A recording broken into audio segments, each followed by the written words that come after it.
The Mickey Mouse cast of characters has existed for a really long time.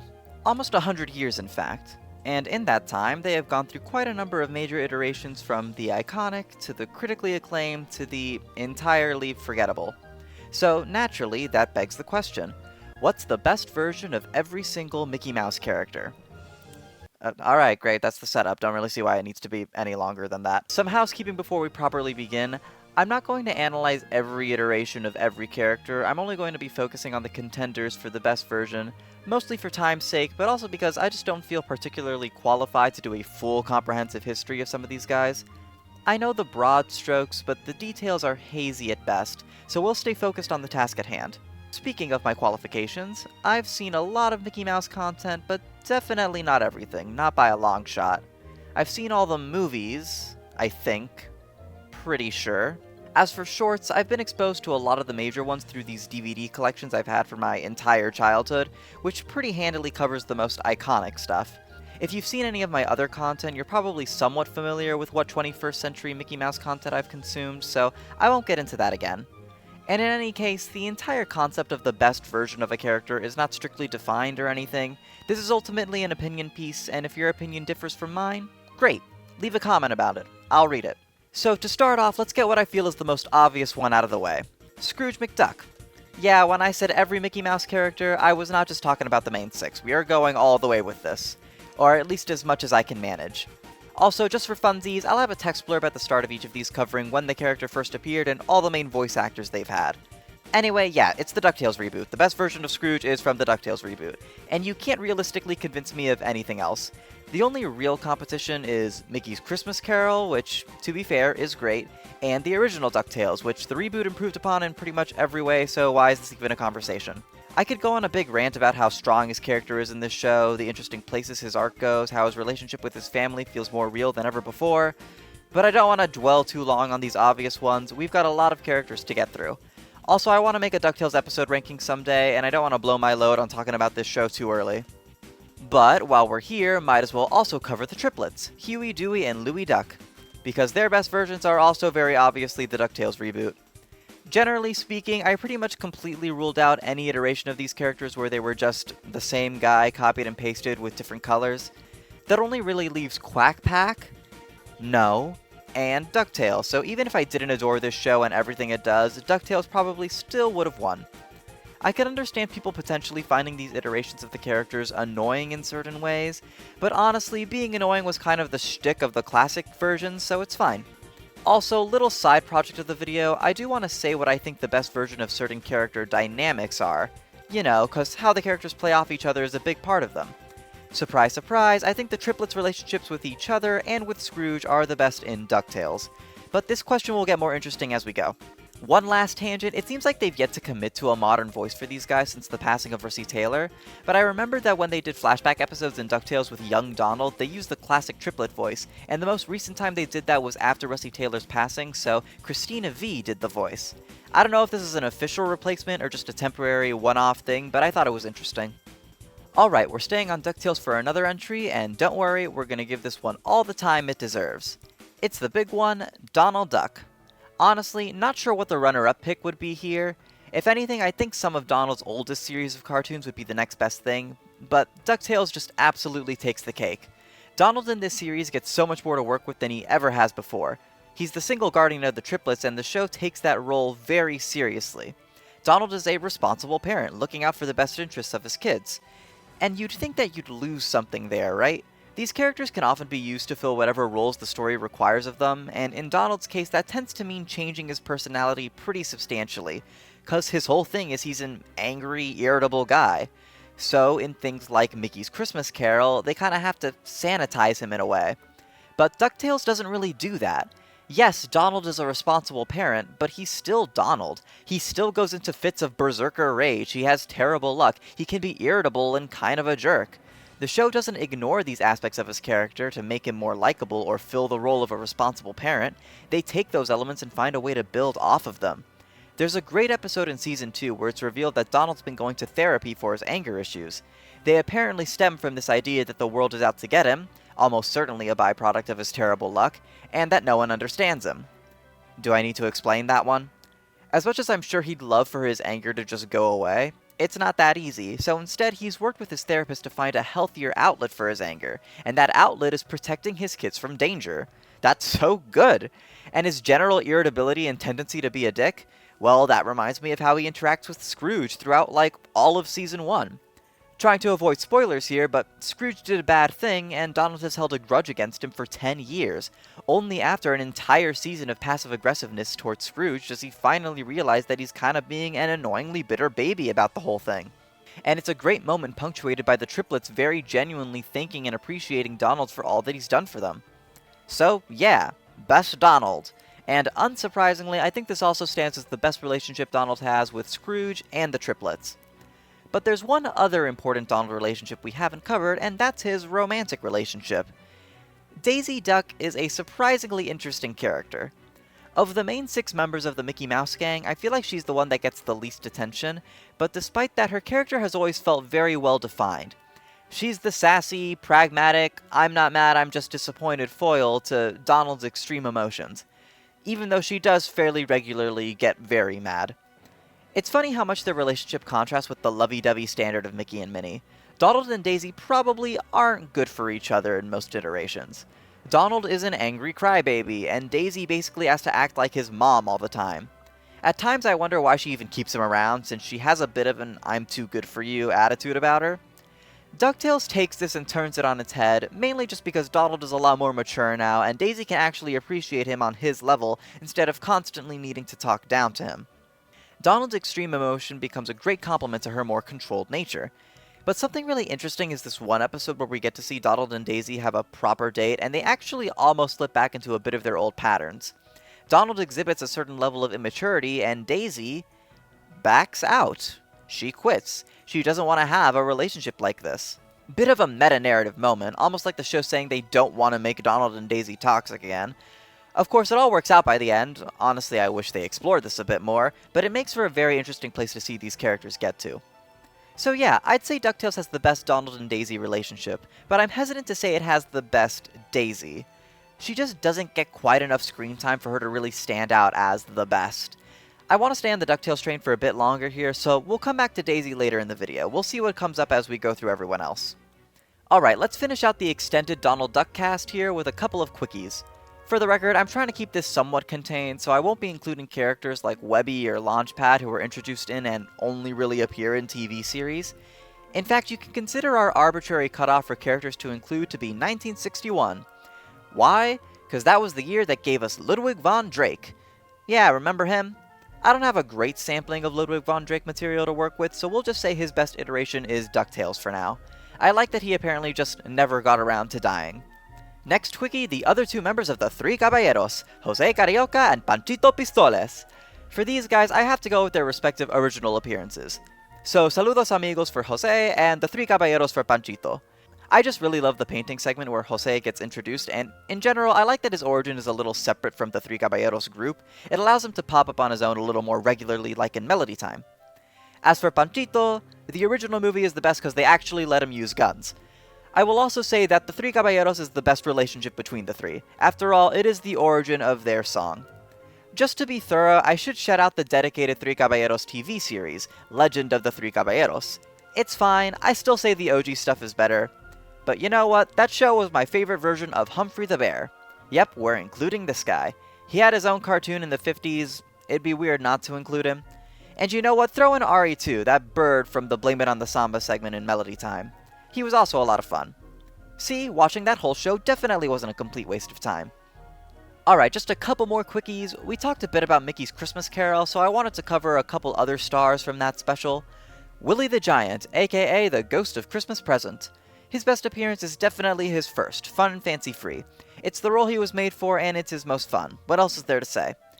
And of course, the Ghost of Christmas Past, Jiminy Cricket. So, this is a bit of a weird one since he isn't really a Mickey Mouse character. He originates from Pinocchio. But I don't know, between Fun and Fancy Free and Mickey's Christmas Carol, he feels like an honorary member in a sense. That said, his best iteration is definitely the original Pinocchio. Every other appearance of him sort of waters him down a bit, the unarguable perfect conscience. But the original movie lets him be much more flawed, and I like that. Also, he's allowed to say jackass, and that's a great thing. to yourself. Let's get to another main event, and one of the last blatantly obvious ones left, which is why it's on the thumbnail. None other than Goofy Goof. Now, to be fair, Goofy has plenty of really great stuff out there. The How To series of shorts is iconic, and Goofy is a standout there. Of course, there's his dedicated show, Goof Troop, and there's even a third example here. But come on, Goofy's best appearance is obviously a Goofy movie. This movie very much does for Goofy what I just praised DuckTales for doing with Donald. It takes the core of Goofy's character, an accident-prone doofus, and brings it into this new context that allows his character to be delved into a bit deeper. He's a wholesome dad who is clueless as to how his antics can embarrass his teenage son. He tries to connect with his son in the somewhat dorky ways he knows how, but it doesn't work until they actually have a real conversation about their problems, something neither was really emotionally intelligent enough to do because Max is a teenager and Goofy is, well, Goofy. And through it all, Goofy still gets to do all manner of incredible cartoony antics. All in all, just perfectly done. Now, obviously, this version of Goofy is an extension of the Goof Troop version of the character, but the specific story Goofy goes through in the movie is so perfect for this that I'd still say it's the best. Max being aged up to a teenager here also helps intensify the drama a lot more. So I'd also say this movie is the best version of their relationship. That said, I'm not actually sure I'd call this the best version of Max. It's definitely up there, it's certainly his most well-known role, but I also kind of can't stand teenagers in most media. So in general, I just kind of prefer Max as a younger kid, and I think the best version of that character comes from Mickey's Once Upon a Christmas, in a segment where little Max and Goofy have an argument about whether or not Santa is real. And the whole thing is really heartwarming and sweet. Ultimately, it's that same struggle from a Goofy movie, father and son clash as the son wants to grow up and separate from his father's identity, but the father wants to hang on to their original relationship instead of letting it evolve. It's just done on a smaller scale with a much cuter version of Max, which, again, is really just an extension of his Goof Troop iteration. So I guess if you want, you could say the answer for both is Goof Troop, but I just really like these movies and felt they were worth crediting specifically. Next up are a couple of characters that really shouldn't be Quickies, but at the same time, you know, how much is there to really say about Pluto? He is Mickey's dog, and he pretty much just acts like a dog in all his appearances. I don't know, I prefer him with a green collar over a red collar, makes his color palette more distinct from Mickey's. What do you want from me? Pluto doesn't really get major roles all that often.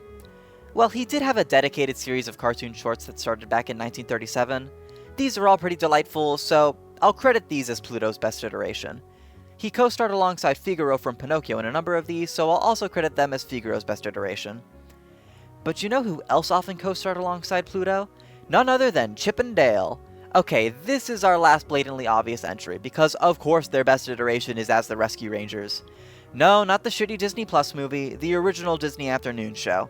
I've only seen a couple episodes, but I could already tell this is their most entertaining iteration to date. And really, what other options are there? Park Life? I will say, I was seriously considering counting Kingdom Hearts as the best versions of these characters, just for fun. In a world that gives Mickey, Donald, and Goofy magical powers and JRPG abilities, Pluto and Chip and Dale remain surprisingly normal, and it makes for a fun contrast, especially with Pluto just casually wandering around through portals of darkness. And you know what? I could kinda say the same thing for Pete. Despite the new outfit, Pete is one of the biggest laughingstocks of the Kingdom Hearts cast, partially because he can't really do anything all that cool. He's got this bowling ball, firecrackers, a bubble, and that's pretty much it. But as much as I do kinda want to give this one to Kingdom Hearts, Pete has so much other material to work with that far outclasses KH. He is, after all, the oldest long-standing Mickey Mouse character, appearing well before the mouse took the stage. He is the de facto Mickey Mouse villain and appears in almost every major special. He's the Ghost of Christmas Future, the Captain of the Guard on a couple of occasions, and often he's just whatever authority figure stands to ruin Mickey's day this time. With all this, it's a bit hard to pinpoint a particular standout role of his since he doesn't get anything much deeper than the main villain. But like, do I really want an in-depth Pete character study? He's Pete. He's bad kinda just for the sake of it, and everyone seems to be missing that in Disney villains nowadays. So, let's not worry so much about character depth. Let's just figure out when Pete's at his most fun as a villain. Looking at it from that perspective, I land on Mickey, Donald, and Goofy, the Three Musketeers. Pete gets quite a lot of screen time in this movie, and he is chewing the scenery at every turn. He is just relishing every minute of this role as he plots behind the scenes. He just thinks he's so damn smart in this movie, and he is so delighted to be evil, and a lot of this comes through amazingly in his Bad Guy Song! Nothing says you're having a good time quite like breaking out into a musical number about how gross and vile you are. And when all is said and done, I think this also ends up being one of the most intimidating versions of Pete out there. The Ghost of Christmas Future is some stiff competition, but the way Pete consistently and effectively belittles our trio of heroes, how he just towers over them completely. That scene where Pete chains Mickey up and systematically eliminates any spark of hope Mickey had left, it's honestly very effective. And he's enjoying doing this to Mickey so much. This scene feels less like a culmination of the events of this movie, and more like a culmination of 80 years of bitter rivalry between these two characters. Pete finally has the mouse pinned down and has destroyed the optimistic demeanor he's known for. It's a seemingly total victory, and he can't help but relish it. So, this is not only the best iteration of Pete, but also easily the best iteration of the relationship between Pete and Mickey. It's all great. For Pete and Goofy, the crown kinda has to go to a Goofy movie just for that one jacuzzi scene where their parental ideologies clash, but I'd go ahead and say Three Musketeers is the best version of the Pete and Donald dynamic. There's a lot less going on there, but the fear Pete instills in Donald and Donald's subsequent loss of any faith in himself, that's pretty good. And while we're on this movie and talking about character relationships, I'd argue that this is actually the best version of the Mickey, Donald, and Goofy group dynamic. I don't think they've ever felt more like real best friends than in this movie. Something that always strikes me whenever I rewatch Three Musketeers is the scene between Mickey and Donald as Donald is about to run away for good. Mickey, the rock that holds this little friend group together, that has consistently built them up from the pits of despair, tries to find the words to encourage Donald to help him see that he's braver than he thinks, but Donald is just too far gone. Mickey can't get through to him, and it's this failure that, again, really informs the travesty of that scene in the dungeon where Pete reminds him of that failure. And it makes it so satisfying when Donald does finally find his courage and goes to save his friend. It's not incredibly complicated, this is a fairly simple movie, but it is absolutely my favorite version of this group. Which is odd because this version of Donald doesn't really feel that much like Donald.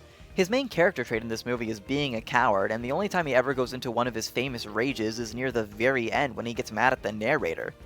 Interesting that Mickey, Donald, and Goofy feel like much better friends only when Donald is divorced from his most aggravating yet most famous character trait. Though while the trio dynamic is certainly the best, it's not exactly the greatest version of specifically the Donald and Goofy dynamic. They don't get much screen time on their own, and when they do, it's brief and doesn't speak much to the relationship they have with each other. So, unironically, I think I do have to give this particular trophy to Kingdom Hearts, if only because it forces Donald and Goofy to interact with each other all the time without Mickey. Sure, Sora kinda just becomes their Mickey stand-in, but it still feels like they have a much stronger rapport here than anywhere else. Okay, still a couple more things to cover before we leave Three Musketeers behind. First of all, I think we found our best version of Daisy. Yeah, DuckTales definitely gives her more character stuff, but Three Musketeers gives her such legendary lines that I just have to go with it. You want love? Buy a dog. This also doubles as the best Minnie and Daisy dynamic. Minnie's romantic fantasies coupled with Daisy's deadpan and down-to-earth attitude on love is just perfect. And of course, I think Three Musketeers kind of by default has the best version of Clarabelle Cow, since this is one of her very few prominent roles. And it's as the villain's lackey. Sure, alright. But more importantly, she tries to murder Goofy through song, and I just think that's hysterical. Well, if we're covering Clarabelle, might as well cover what's usually considered her main counterpart, Horace Horsecollar. I initially was just gonna go with his appearance in the Blast from the Past short Get a Horse, since it's one of his few truly prominent roles, but then I remembered a little game called Epic Mickey. Perhaps it's a little sad that I'm considering the game where Horace is a forgotten Disney character to be his best appearance, but it's the one that holds the most weight to me for sure. And if we're talking about Epic Mickey, we've gotta cover Oswald the Lucky Rabbit. Again, kind of odd that his best role was in the context of a sort of meta-narrative where we're way too aware of the real-world legal story surrounding the character's presence. But it's cool and fun, so why the hell not? Alright, we've run through a lot of characters by now, so I see no reason to continue holding out on the main event. Let's talk about Mickey Mouse. Mickey is tricky because he's had more iconic roles than anyone else in the cast by a long shot. Steamboat Willie, the band concert, The Sorcerer's Apprentice, Mickey and the Beanstalk, Mickey's Christmas Carol, The Prince and the Pauper, The Three Musketeers. There's a lot of Mickey, and a lot of these are so intrinsically associated with the image of Mickey Mouse. You would be hard-pressed to find someone who doesn't recognize the Sorcerer's Apprentice hat or the Steamboat Willie getup. And unlike Donald and Goofy, Mickey hasn't quite gotten to experience that same level of experimentation, innovation, and character exploration that we've been able to delve into earlier in this video. From what we've talked about so far, I think the best contender for that is probably Three Musketeers, but even that doesn't exactly do a lot for Mickey as a standalone character. And that all makes sense. Disney is very protective of Mickey both as a character and as a brand. He is the mascot of the company after all. So there's a part of me that's just inclined to give the medal to the OG, Steamboat Willie, back before Disney was so careful with Mickey and when he was allowed to just be a mischievous little scamp. But I'm also just as inclined to give it to the Sorcerer's Apprentice, who maintains that sense of mischievousness while also capturing a certain grandiose magic and whimsy that both Mickey and the greater Disney brand would come to embody. But no, there's one other thing that I think has to come out on top. Maybe this is super predictable, maybe it's not, but I feel like the best version of Mickey, to me, comes straight from the modern Paul Rudish Mickey Mouse cartoons. That's sort of ironic, since these shorts were partially designed to embody that old-fashioned version of Mickey before he became a corporate juggernaut, but I also think these shorts do something very specific and smart with Mickey's character. They give him a core, recognizable character flaw. Donald has his anger, Goofy has his wits, and Mickey has his unending naive optimism and can-do attitude. He is so nice and giving and unwilling to see the bad in people that it can get insufferable and constantly gets him into trouble. I always think back to the short The Adorable Couple, where Mickey and Minnie try to get Donald and Daisy to be like them, happy all the time, and their constant efforts to make them happier just keep making everything worse, so Mickey and Minnie have to force themselves to fight in order to restore the balance. These cartoons are filled with scenarios like that, putting Mickey's almost toxic positivity to the test over and over in increasingly entertaining ways. It's such a fascinating evolution of the character that sort of merges the silliness of his oldest cartoons with the optimistic charm of his modern incarnations, and I think that works very well. But, admittedly, Fantasia is a very close second. Speaking of Fantasia, might as well quickly cover Yen Sid. I mean, he's not a Mickey Mouse character, right? Another instance where I kinda wanna give it to Kingdom Hearts, but his role in The Sorcerer's Apprentice is so damn imposing and iconic that it has to win. Well, that's gotta be the end of the video, right? It'd be silly to end on anyone other than Mickey. That's like the big question the video stands to answer. Well, that's what I thought when I started looking into this topic. But then I came to realize something. Mickey has such a wealth of options, it was just a matter of picking one. Not exactly an insanely difficult task. You know what's much harder? Picking something for an incredibly prominent character that somehow has no real options to speak of. You tell me, dear viewer, what on earth is the best version of Minnie Mouse? What are even the top 5? I mean, this is Minnie Mouse, Disney's leading lady. Surely she's got something we can talk about. Doesn't she? What immediately pops to mind? How about her original appearance in Steamboat Willie? Okay, she's around, she's fun enough, but doesn't really stand out. She mostly plays damsel in distress in these other old shorts. She missed out on Fantasia and Fun and Fancy Free. Okay, let's jump ahead to Mickey's Christmas Carol. Non-speaking role. Prince and the Pauper? Nope, not there. Three Musketeers? Okay, certainly an improvement. She has a role and is more assertive, but also her whole thing is that she's a hopeless romantic who falls in love with Mickey. Huh. Is the only real defining characteristic of Minnie Mouse that she's Mickey's girlfriend? Has Disney completely failed to give her anything substantial outside of that? It's not like they haven't tried. There was this special called Totally Minnie that is so painfully 80s that I couldn't really sit through the whole thing. Trust me when I say it doesn't give us much to work with. Oh, how about the Paul Rudish cartoons? Those have even given her some standalone shorts. Well, what's her personality in these? She's sweet and charming and optimistic and... Is she just kinda girl Mickey? Like, a little more willing to tell people off, but still effectively girl Mickey? She must have some other standalone material to look at. She got a Disney Junior show. Look, I don't want to throw any shade to preschool media. It takes incredible talent to make these shows, but you're not going to catch me watching even something like Bluey for more than 10 minutes. And believe me, I've tried. I live with my 3-year-old niece. So I guess by default, my answer for best iteration of Minnie is the Paul Rudish version, simply for giving her something, even if it does just kind of come off as a gender swap of Mickey. But I don't feel good about it. This is Disney's longest standing female character, and she really doesn't get much more than the standard girlfriend role. That sucks. It's nuts that I was able to say so much about Daisy as a character, even without the context of DuckTales, but with Minnie, I guess they just haven't been willing to give her a real spotlight that takes her character to more interesting places. Well, now I feel a bit weird having to decide what I feel the best version of the Mickey and Minnie relationship is, but the project wouldn't be complete without it, right? And at least in this case, I do have a clear winner. It's Mickey's Once Upon a Christmas. Mickey and Minnie play out the gift of the Magi. Maybe that's a bit of an odd choice since the pair are effectively playing other characters in this story, but it's a really strong story and works so well with the kind of relationship Mickey and Minnie have. If they're the standard for a loving, happy couple, having this heartbreaking story where they get each other gifts they can't afford, and come to realize how much they care about each other in the process and that the gifts don't truly matter, it's all very sweet and warms my heart every time I watch it. And just to be clear, there's no shame in enjoying Minnie, even if her role in these stories can come off as really dated. I like Minnie fine, and I never thought much about how little she gets to do until writing this video.